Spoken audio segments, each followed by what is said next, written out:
ચાલો મેં માની લીધું કે તમારા સાસુ નથી સારા, બિલકુલ નથી સારા, હું એક્સેપ્ટ કરું છું.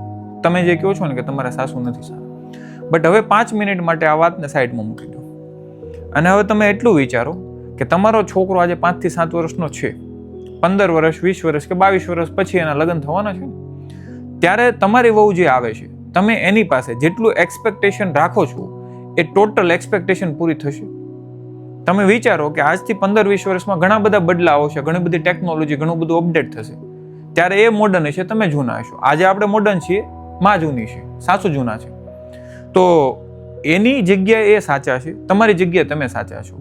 કેમ કે 15-20 વર્ષ પછી તમારી જે એક્સપેક્ટેશન પૂરી નથી થવાની, એ માં જે છે ને એનું પણ સેમ છે કે એ એના સમયમાં 15-20 વર્ષ પહેલાના સમયમાં જીવે છે અને તમે આજના સમયમાં જીવો છો.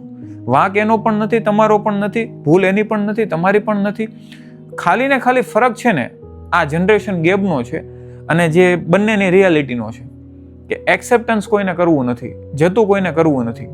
પેલા એની જગ્યાએ બેઠા છે ને તમે તમારી જગ્યાએ બેઠા છો. સમજદાર એને પણ થવાનું છે ને સમજદાર તમારે પણ થવાનું છે.